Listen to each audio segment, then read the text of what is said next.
our properties. Now these are the properties that you learned in algebra and perhaps before algebra. And these continue to come into play. These continue to come into play for geometry. So again, familiarize yourself with the perspective.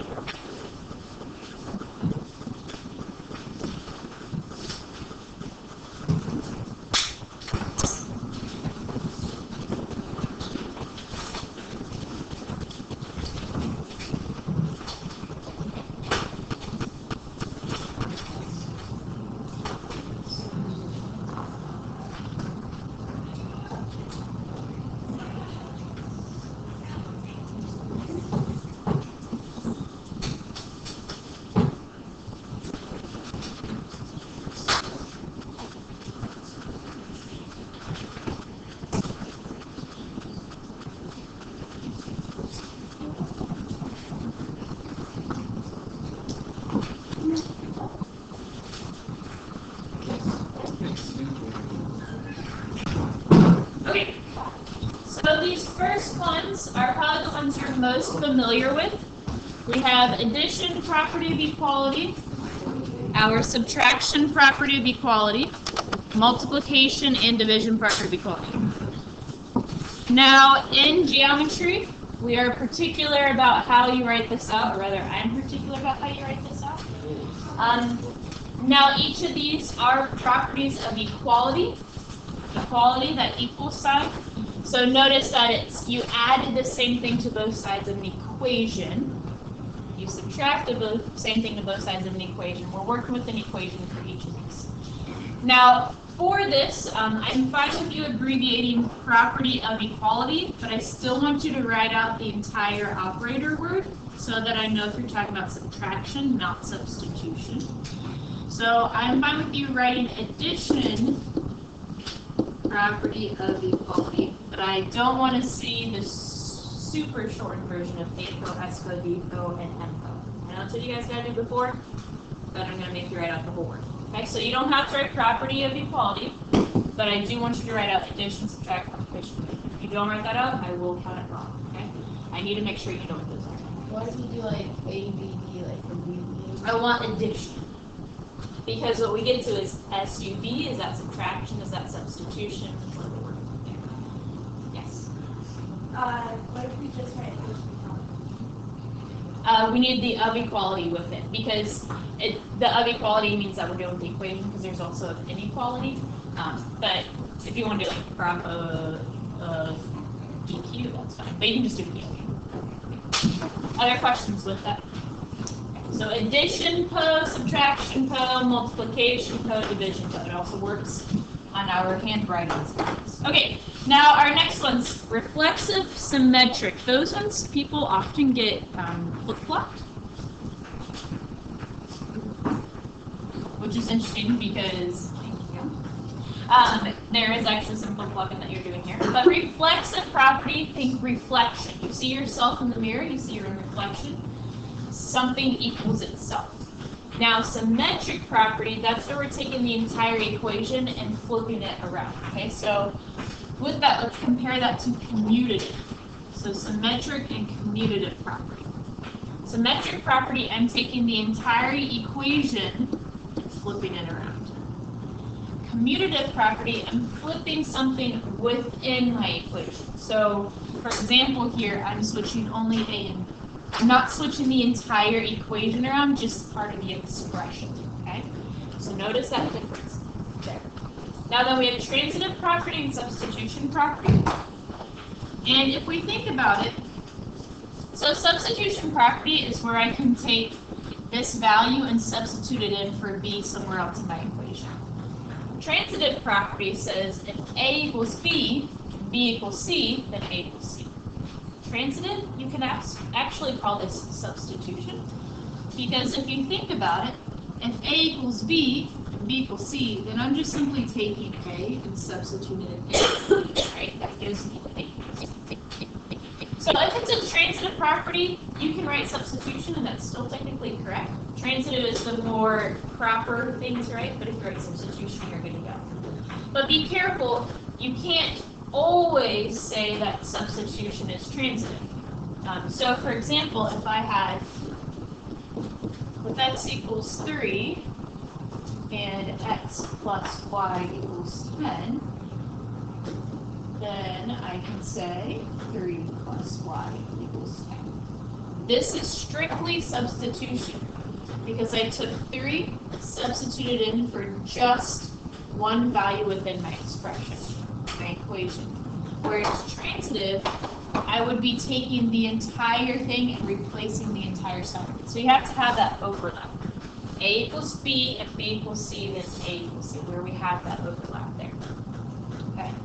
So transitive property, substitution property, just be careful. If you're not sure, just write substitution. Alright, now associative property, who do you group with, who do you associate with? Commutative and associative, they're true for both addition and multiplication, so it works for either one. And then we've got the ones that everyone forgets about. Our identity and our inverses. Identity element for multiplication, something times 1, you get back itself. And for addition, something plus 0, you get back yourself. So the identity element is what are you multiplying or adding by to get back itself. Whereas the inverse is what are we multiplying or adding by to get back the identity. So my identity is 1, my identity is 0, depending if we're multiplying or adding. So then for multiplication, my inverse is to multiply by the reciprocal, because that gets me back 1, which is the identity. So the inverse is what gets you back to the identity. Honestly, these ones we won't use as often here. The ones that you're going to use most often are going to be those properties of equality, as well as our ones here. So this chunk is what we'll use the most. Okay? But you got to make sure you can identify all these different properties. Yes?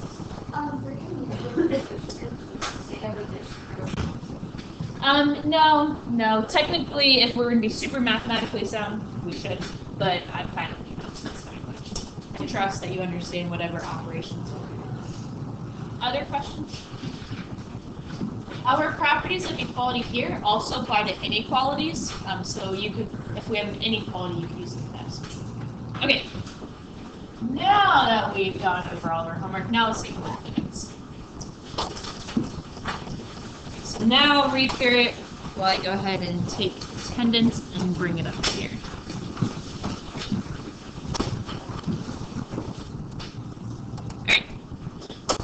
Today we're continuing with our deductive reasoning. This is our logical reasoning, our unit on logic and reasoning. And today we're learning about 2 deductive reasoning laws. Now first let's talk about what it means to use deductive reasoning as opposed to inductive reasoning. So at the top we're actually going to squeeze in our inductive reasoning. Inductive reasoning. This is when we make a conclusion based upon patterns that we see. So make our conclusion based upon patterns.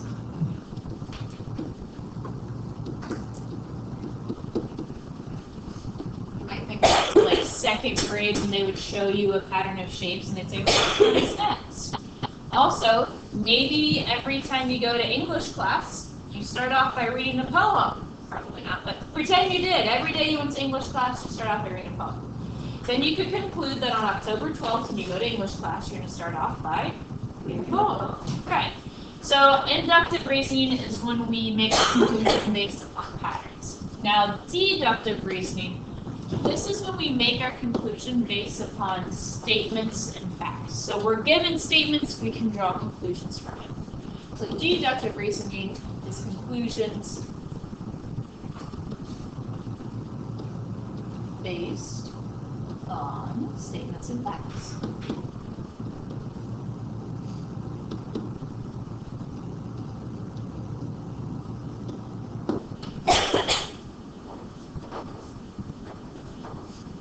So for example, I tell you that we will have add-ons after each unit test. And you come in and say, hey, we took unit 3. You then conclude that we will have add-ons after that. So if I tell you we will have add-ons after every single test, and I'll say after unit 2 test, we will have add-ons, right? So we're given statements and facts to draw conclusions from.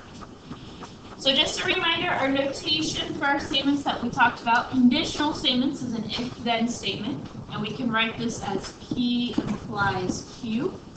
If P, then Q. That implies that conditional. How do we change this to be a biconditional? What symbol changes? Good, it becomes a double arrow. Good. And what is the notation used for not? Squiggle. I'm not actually sure what the mathematical word is for it. I call it a squiggle. In Spanish class, I think it's a tilde or something. So remember that the word not is the squiggle. Okay, just some reminders there. Okay. We have two laws of deductive reasoning. Our first one is the law of detachment. Perhaps the one that you were able to pronounce as you were reading through this. Our law of detachment seems kind of like common sense. If we're given an if-then statement, a conditional statement, and we're told it's a true statement, and then we're told that the hypothesis has been met, that means we can conclude the conclusion. So again, if P implies Q is true, and they say P is true, so we're given the P, then we can say that Q is true. So for example, if a student in geometry scores a 94%, then they made an A. I come along and tell you, guess what? Jill scored a 94% in geometry. What can we conclude? Got an A. So Jill made an A.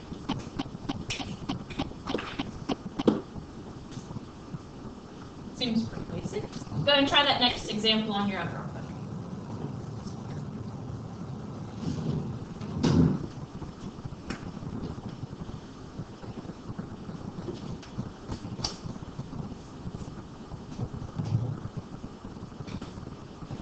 Alright, if an angle is 90 degrees, then it is a right angle.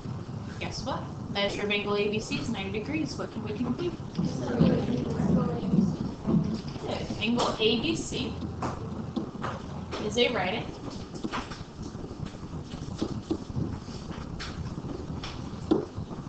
Notice I did not put measure in front, just angle ABC because we're talking about the figure. So with each of these, notice a conditional has been given to us. And then they tell me that the hypothesis has occurred. Therefore, we can say the conclusion. Now be careful, for law of detachment, you must have that the hypothesis has been given to you. If I take a look at this first example, this one here, if a student in geometry scores a 94% and they made an A, what if I came along and said, Billy Bob? You guys know anyone named Billy Bob? Okay, well, Billy Bob made an A in geometry. Could we conclude that he scored a 94%? No, we don't necessarily know. It might have happened, but we don't know that for sure. To be true for sure. So law of detachment, they give you a conditional, and they must tell you the hypothesis has been met in order for us to say that conclusion. So just be careful. They will try to give you the other. Billy Bob makes an appearance after class. All right. Next one. Law of, any ideas how we say this? Syllogism. Syllogism. So the law of syllogism.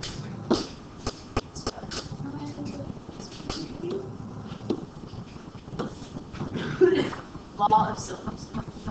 If P, then Q is true. So we have a conditional. And then we have another conditional. If Q, then R is true. If we have both of those are true, then we can conclude if P, then R. Let's take a look at the notation.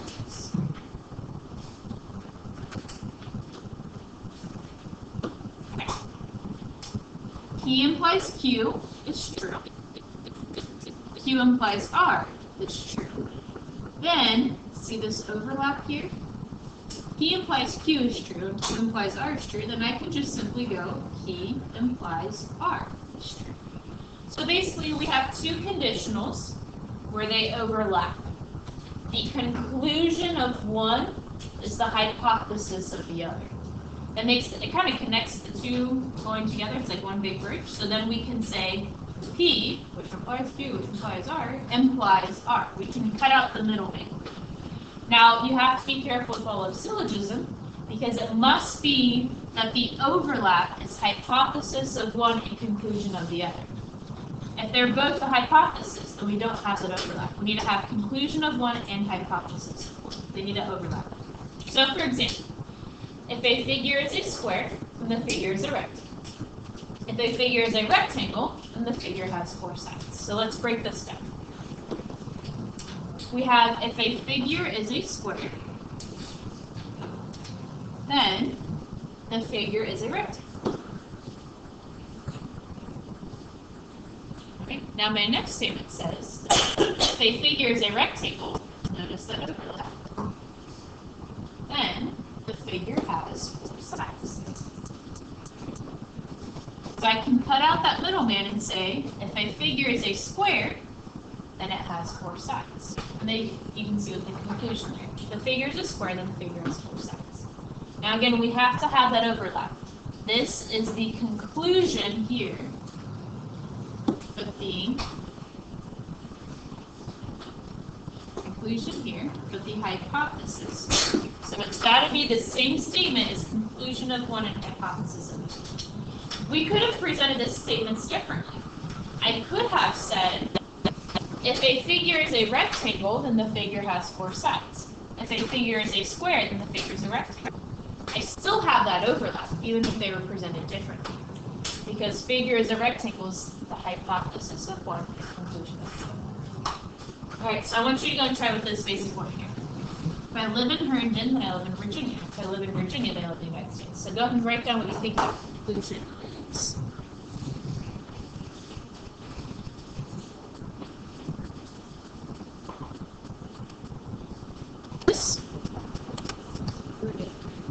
Who would like to tell me what they got for their conclusion here? Everyone? I thought if I live in India, then I live in the United States. Good.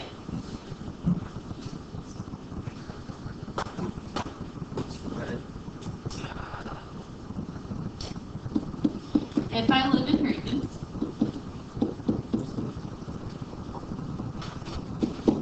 then I live in the United States.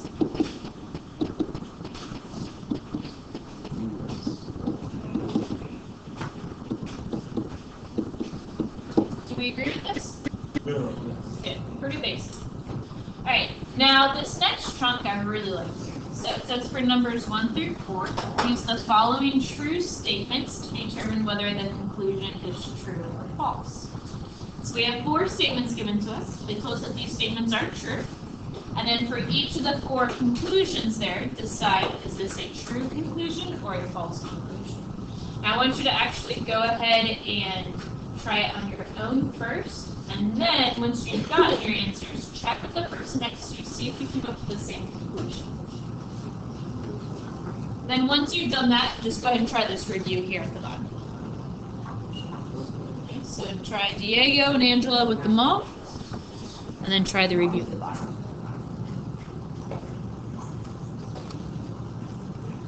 Alright, let's go ahead and go over these.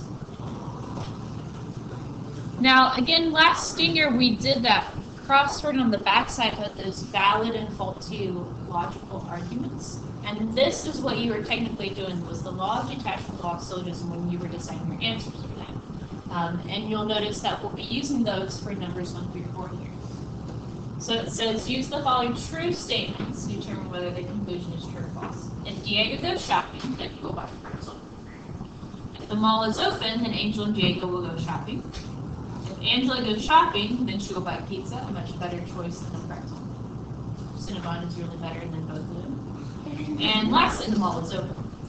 Alright, so we have these 4 statements given to us. Can we conclude that Diego bought a pretzel? Yes. Yes? Why? The mall is open and if you ever mall Okay, so I hear the mall is open. a lot. If the mall is open, then Angela and Diego go shopping. And what else did we use? If you go shopping, you'll buy pretzel. If he goes shopping, he'll buy a pretzel. It's the law. Come on, smart. Put it down.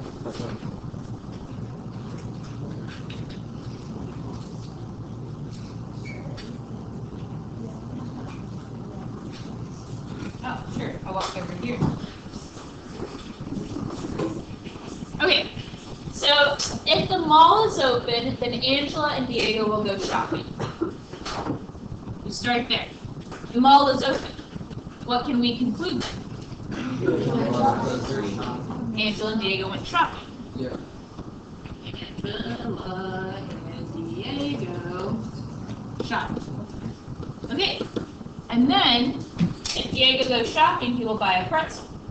So now, combined with what we just stated here, we have if he goes shopping and buy a pretzel, we know he's bought that pretzel. Okay? Number 2, Angela and Diego went shopping. Sure. We kind of already covered that. The mall is open, Angela and Diego will go shopping. The mall is open, they went shopping. Using just statements 1 and 2, what law did we use to conclude this one here? If the mall is open, then Angela and Diego went shopping. The mall is open. What allows me to confirm? Detachment. So something to notice between the two is that law of detachment takes one conditional, right? Takes one original conditional, and then they give us just a piece of it. Then we can make our conclusion. So we have a conditional, just one conditional, one statement. Ideally, that's the hypothesis. We can make our conclusion. Whereas law of syllogism, you have to have 2 conditional statements, 2 overlapping conditional statements. You got that overlap, then you can use law of syllogism. Okay, so law of detachment is basically 1 if-then with this statement. Law of syllogism is usually 2 if-thens, and then we can make our conclusion. All right. Angela bought a pretzel. Oh wait, you said true. Angela bought a pretzel. True or false? Why? What would Angela buy? Pizza. Right, so if Angela goes shopping, she'll buy pizza, not a measly pretzel. Alright, and Diego has some of Angela's pizza? Why? Absolutely no information about that. Maybe he did, maybe Angela was like, sorry dude, I am hungry, it's on mine. Questions on that? Okay. Do I have a volunteer to tell me what the converse of the statement is? If Wendy leaves Netherlands and she miss Peter Pan? Any volunteers for converse? Amaya? If Wendy misses Peter Pan, she left. Good, good. So we converse, we flip-flop. And notice how Amani slightly changed the tense to make it make sense in English? Perfect. If Wendy misses Peter Pan, then she left him. Good. All right. Volunteers for yours, Lucy. If Wendy doesn't leave me for Good. If Wendy does not leave Netherlands, then she won't miss Peter Pan. Again, notice the change in tense, slight wording there to make it work. All right, and last are contrapositive. Any volunteers for that? Go ahead, Matt. If Wendy doesn't miss Peter Pan, then she didn't. Very good. If Wendy does not miss Peter Pan, then she did not leave them. Any questions on that? All right, now the back side, we have part 1 and part 2. You can hold on your horses because we're going over work still. Part 1, determine if a valid conclusion, meaning a true conclusion, can be reached from the 2 statements using detachment or syllogism. If the conclusion is possible, state the conclusion and the law that is used. If a valid conclusion does not follow, write no conclusions, right? So here, for example 1, again it says, can we determine a conclusion from the first 2 statements? So here are my first 2 statements. Jim is a Texan and he is an American. Jim is an American. So from those, can we conclude that? And then you'll decide yes or no. If yes, state which law. If no, write no.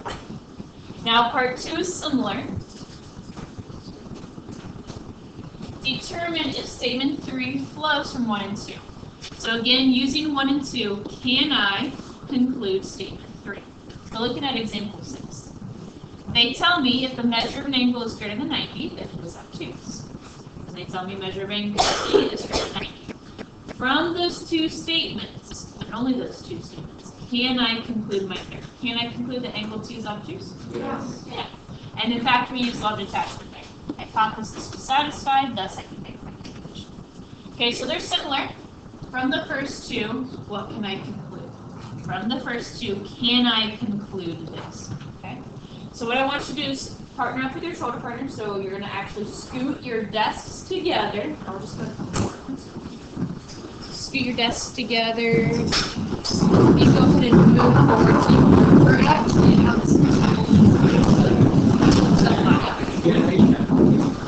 go ahead and be next to Monty. Alexandra, you'll turn and work with Sam and Sydney.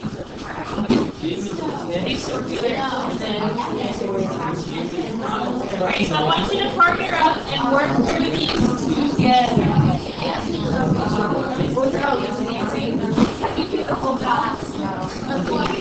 So notice how now the guitar is not in the middle.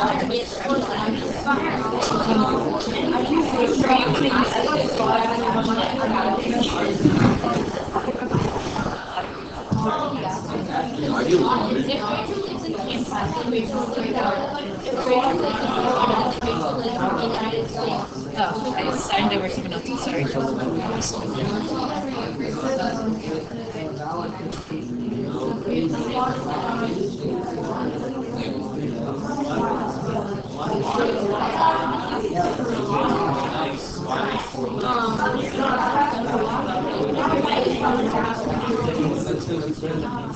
Alright. Actually, I'm going to have you guys come up to the board and write in the answers. This is good. Alright, so here is what you guys said. Let's see how we did. Number 1, do we agree? No conclusion. Good. No conclusion. We tried using law of detachment, but remember law of detachment, they have to give you hypothesis was true. Here they only give you the conclusion. I only know that Texan implies American. I don't know that the other way is true. Yes. So I cannot go the other. Okay. So good. Number 1 is correct. Number 2. Do you agree? Yeah. Good. Again, similar thing. They have to give me the hypothesis in order to imply conclusion. Here they gave me conclusion. We can't imply hypothesis. Good. No conclusion. Number 3. If Rachel lives in Tampa, then she lives in the U.S. by law of syllogism. Do we agree? Yes. Beautiful. We have that nice overlap. Florida is the conclusion of one and hypothesis of the other. So if Rachel lives in Tampa, then she lives in Florida, which means she lives in the United States. We can bypass it. All right, number 4. October 13th is a Tuesday by law of detachment. Agree? Yes. Good. So here they finally gave us that hypothesis was true. So then we can conclude the conclusion. All right. Number 5. If Henry studies algebra, then he will get a good grade by syllogism. Yes. Good. Yes. Probably start our sentence off with capital letter. But good. All right. Any questions on these? All right. Now the next one. Again, using 1 and 2, can I conclude 30? Yes. All right. Number 7. If Pedro is taking history, then he will study about World War II. Pedro will study about World War II. So we have Pedro takes history. History implies World War II. Now we're told that Pedro studies about World War II. Can we conclude he's taking history? Yeah. Anyone say no for this? I said no. Why? I don't know. I said yes. I'm confused. Did you say yes or did you say no? Alright, so let's actually look at this. If Pedro is taking history, then he will study about World War II. So we know history implies World War II. So we come along and are told Pedro will study about World War II. Did they give me the hypothesis? No, they gave me the conclusions. Can I go backwards? Yes. Is this a biconditional? No, it's only conditional. We can only go the one direction. So I cannot go the other way. Sweet. So this is no. Invalid. So you didn't know it. You're right. Okay, so again, let's recap why this is the case. Okay, listen up. Quiet down. You're going to study it on your own time. Listen up. So again, we cannot conclude the other direction. We can only conclude history means World War II. They only told me World War II, so I can't conclude the other one. So if it was like, if number 2 was number 3, would it like? Yeah, so to change this up, if we had statement 2 with statement 3, those are flip-flopped, then we would be set, because we would have then had, if page or statement history, then we say about World War II. Page or statement history, then we conclude history. Practice number 8 is yes. So, number 8, do we agree with yes detachment? Yes. That is true. Alright, and number 9, we have yes by syllogism, do we agree? Yes. Alright, questions on that? Okay, let's take a look at Venn diagrams. Now, we already briefly talked about these Venn diagrams in terms of conditional statements last class. And we have this picture here. So what we can say is all of P is contained in Q. Because every single P value is contained inside the big old circle of Q. This is where we can say, if P, then Q. Or P implies Q. Because since P is contained in Q, if it's P, it must be Q. It's contained inside of Q. Now, taking a look at this in terms of actual examples and words, my squares are completely contained inside of rectangles. So if it is a square, it must be a rectangle. Or in other words, all squares are rectangles. Right? Because all the square category is contained completely inside rectangles. Okay, now what do we know about the rectangles then? Yeah, they're completely contained inside quadrilaterals, so all rectangles are quadrilaterals. What's this last statement that I I heard all squares are quadrilaterals, because the squares are contained inside the quadrilaterals, which this is kind of by our law of syllogism. If it is a square, then it's a rectangle. If it's a rectangle, it's a quadrilateral. If it's a square, then it's a quadrilateral. Okay, so part of your homework, if you look at your assignment sheet, you have textbook homework, as well as, what does it say? The finished Venn diagram. So flip your Venn diagram paper over. There is a mistake on the back side. Back side, you're actually going to draw a Venn diagram. But they said physics and AP calculus twice, so this should say AP US history.